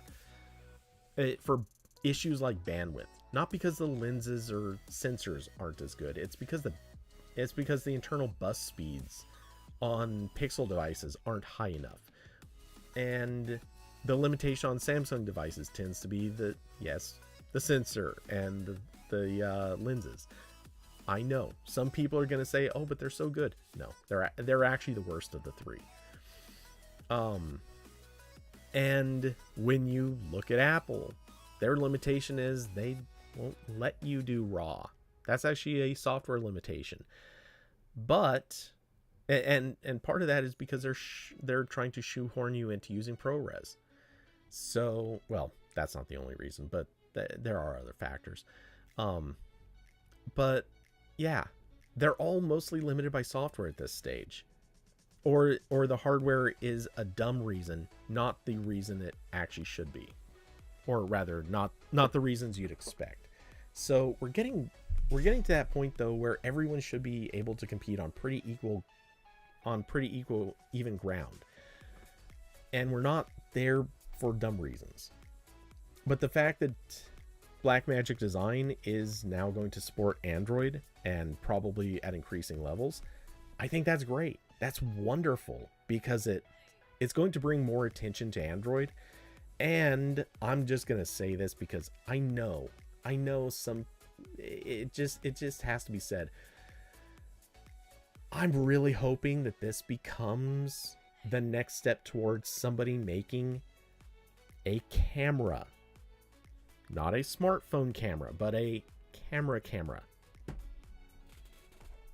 One of these. I'm really hoping that, man, that barely shows up in the there we go. Kind of have some light on it properly. On a black background, a black camera does not show up for anything. Anyway, I'm hoping somebody out there will finally say, you know what? If we can work with Blackmagic Design, get them to license us their camera app, and we will make a physical camera with interchangeable lenses and a good big sensor. That's enough. People will kill for this. I'm convinced of it. People will kill for this. That is the dream camera for many, many people. And now that Blackmagic has done has done their part in making something that people will recognize. Like, anyone could build a camera app. It's not hard. But when you get the name recognition of Blackmagic, and you've got some of the other qualities that factor in, that could make it really, really easy to just position a camera that a lot of people look at and go, okay, you've got my attention. I want this. I'm hoping it happens. I can't wait to see it happen. In my opinion, this is still, we're not on a continuum of if it's going to happen. We're on a continuum of when. It's going to happen. Cameras will eventually, like big cameras will eventually be running Android. Why it hasn't happened yet, I can't tell you, but it's coming. Which I know is also sort of like saying gaming on Mac is coming. The other thing that I'm constantly saying. And hey, we're getting closer. We've seen the light. It's coming. It's just not really here yet. So hopefully cameras will be the next big thing that makes that transition. But anyway, so yeah, that is all the topics I have had planned for today. Let's see. Made a, what was it? What's the time on the stream? 2 hours. Over 2 hours. I'd say that's pretty good. Honestly, considering I did not think that some of the early topics were going to last more than a minute or two, I'm happy to have made it this far. So anyway, by now, I don't know if Corbin is actually off of his flight, but I think he's probably fairly close, if not already on his way back to his place. Yeah, wish him luck, wish him a good travel or a good rest post travel. And as for me, I'm going to be working on a review for the next couple of days and then movie post, and following that, I'm going to do some gaming this weekend, as everyone knows all too well. So if you are into watching some Fall Guys and Overwatch, come catch me this weekend. And if not, RambleCast next week, same time, same Rambly channel. Let's see. Of course, as usual, if you'd like to support the channel, links down below to Cash App, Streamlabs, and Patreon. And of course, massive thanks to Curvy Mermaid, Austin, Carson, Diablo, and David. Y'all are awesome. You support the channel and you keep things going freely. And let's see. Trying to think if there was any other stuff to highlight or mention. Oh, wait. Hold on. I'm just remembered.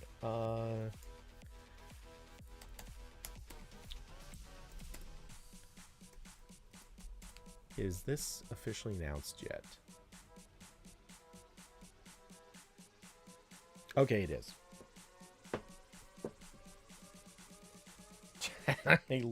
I left it in the other room. Okay. I couldn't talk about it before, but it has been officially announced. We got it too late for a review, but I'm going to be reviewing, or I am reviewing, the... Wait. Did they screw up their own page? Come on, guys. Hold on. Let's make sure that this is actually announced for sure.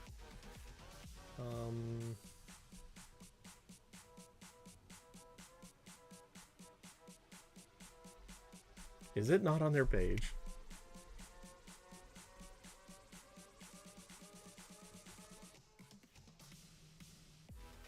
I think they screwed up.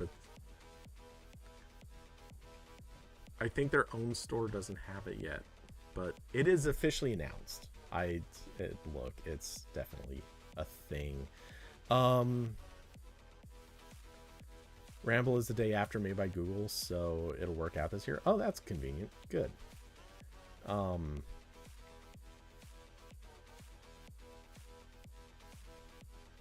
Wow, they do not have it up on their page. Okay, it doesn't matter though, because I'm going to... I'm just gonna flip to a view of